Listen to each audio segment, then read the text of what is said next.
Yeah, hi everyone. Once more, welcome to my channel. My name is Dr. WAN, and I'm here to talk about studies in Europe and no more North America as I've done previously. So, European Union is a great place to study simply because they have a program called Bologna processes or degree harmonization. What does that mean? Some time ago in the European Union, the degree or the training wasn't harmonized. So it became kind of challenging. If you graduate in one country, to move to the other country was a whole hassle. So all Minister of Education and all country representatives, they choose to meet in Bologna and agree on a centralized system, what we call harmonization, meaning that if you graduate in one European country, you can easily move to another European country without any reassessment. So that degree that you obtain in one EU country is valid in the other EU country. For example, if you study pharmacy, veterinary medicine, human medicine, and you want to move to another EU country, they don't need to reassess or reevaluate your training done in one EU country. We call them a host and recipient country. Say, for instance, you study medicine in France and you want to move to Germany. They do not need to reassess your degree anymore or call it evaluation. That one is never done. And that's why you notice when you are studying in Europe now, we call it the ETC.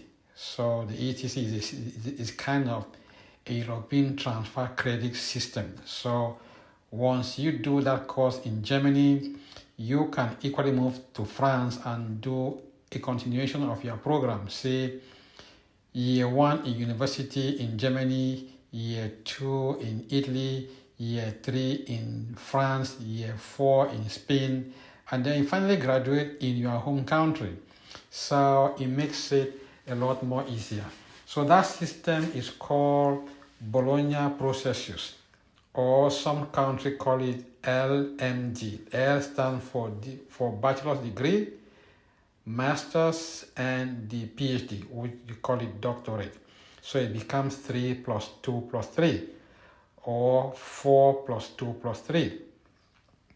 Having said that, in certain courses, they don't actually maintain the LMD or the Bologna processes, but they look at the final title that you hold.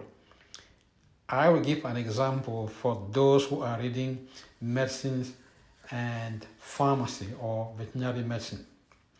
If you look at it keenly, pharmacy in Italy is 5 years plus 1 year, which we call it pre-registration. That is 6 months in community pharmacy or in industry and another 6 months in the hospital. So it makes a total of 6 years. Whereas that same program in the UK is 5, meaning that you do 4 years in pharmacy and then 1 year pre-registration.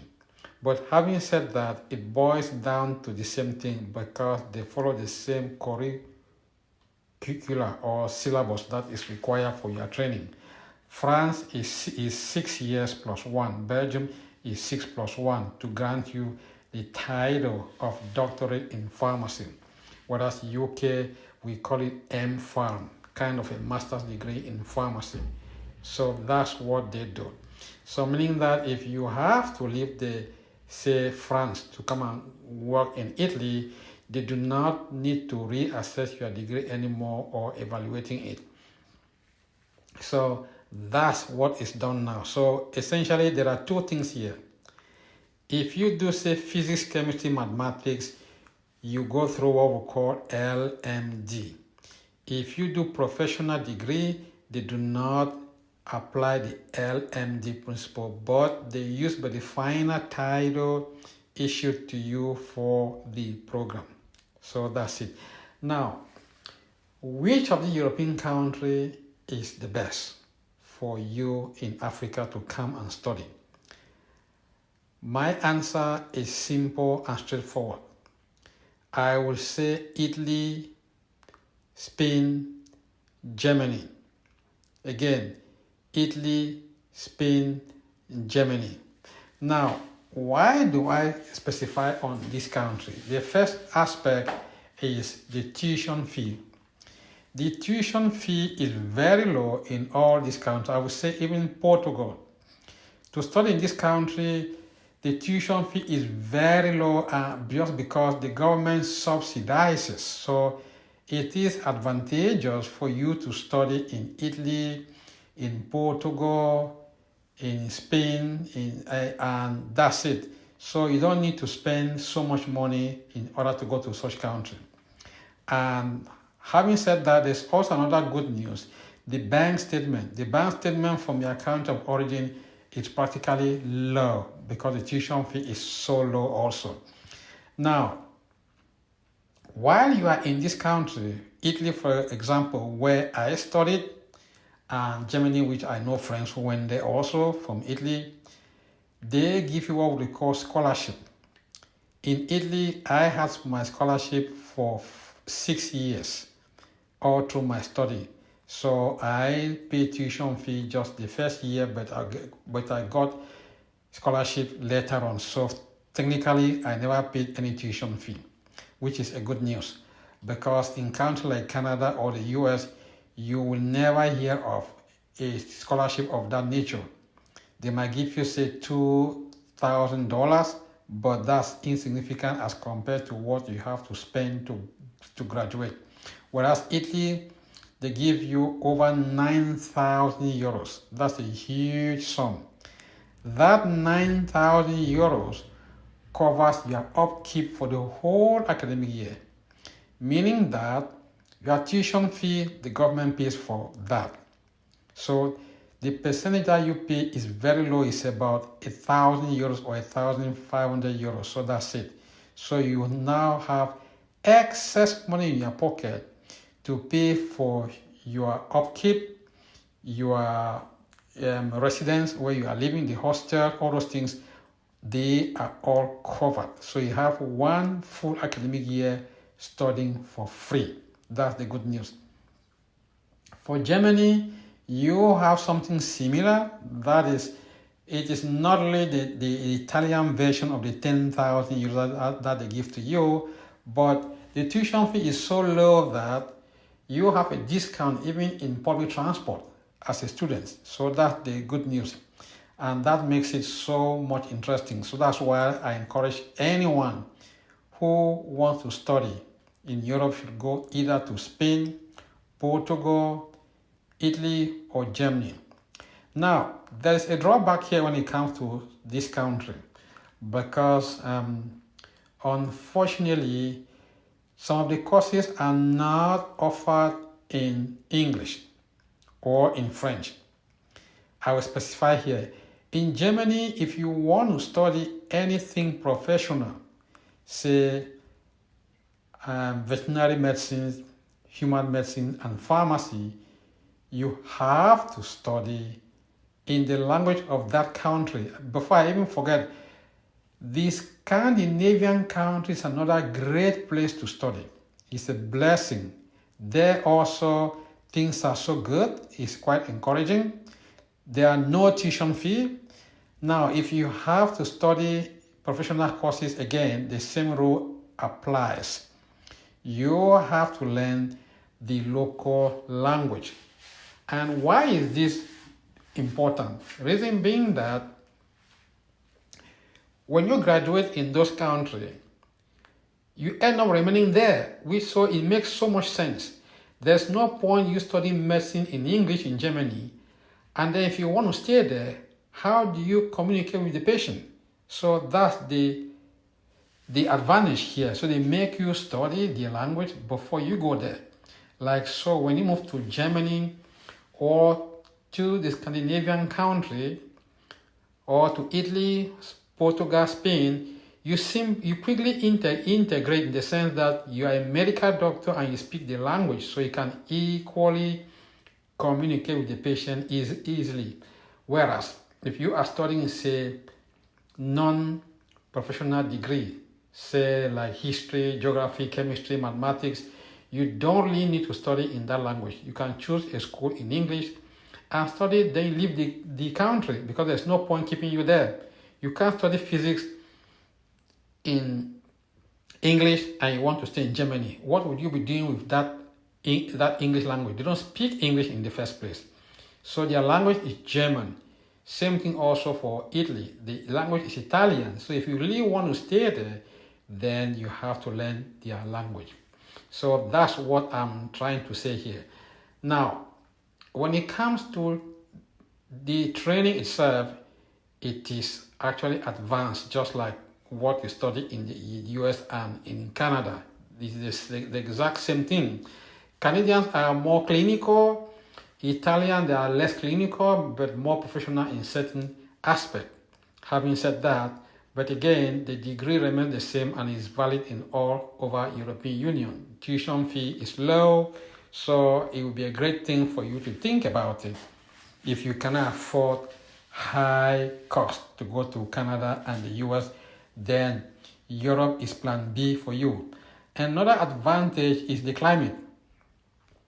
The window is not harsh as compared to Canada and the US, so that's a good blessing for someone coming from Africa. You can study there and go through the winter. You don't need to buy heavy winter boots, winter jacket, winter pants, and all those things. You might not really need heavy ones, just something simple, because the period for snow or winter is quite short. It's not 5 to 6 months as it is in Canada.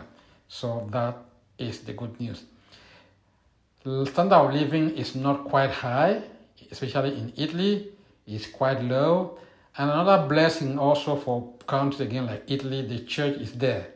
So they are kind of socializing in the sense that it's a communal environment where you can attach yourself to a church and get a free place to live even. So you end up pocketing the scholarship because you don't need to pay anything. You have a free house and even free food. So you just end up having excess money with you, which you will never find such things in Canada or the US. So that is the advantages why I make this video to explain. So a recap of what I've just said.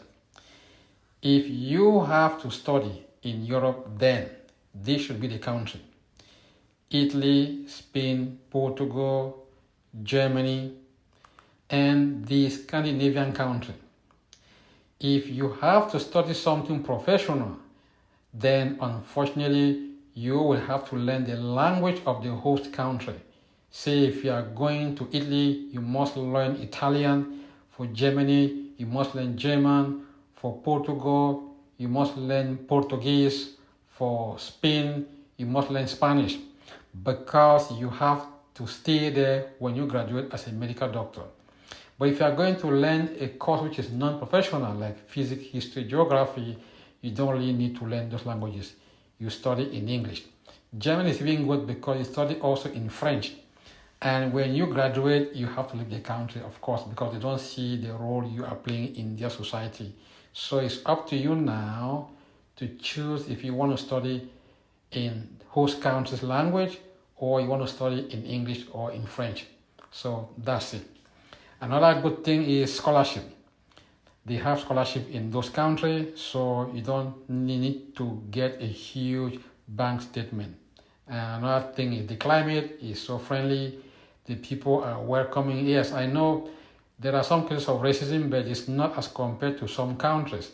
So that's the good news with Europe. Climate-wise, it's good. You don't need to spend so much money for winter, and that's it. So far, so good. I think I've explained more than enough. So it's left for you to decide which European country you want to go. Now you have an idea which one is the best. France, it is a no, no, no, because the tuition fee is very high for non-European Union. UK is even out of European Union. Ireland is a no-go zone. But the salary are very good in such countries. Say, working as a doctor in UK, you make huge sum of money. Working as a doctor in Ireland, you make good money. Whereas in other countries, you don't make that much. Of course, because you never pay tuition fee. Your tuition fee was subsidized by the government, so that's why the salary also or stipend is quite low. So that's it. Once more, thank you for following up the conversation. Ask question, subscribe to my YouTube channel, share the link with others, and may I wish you a wonderful evening. Thank you and bye-bye, Dr. WAN.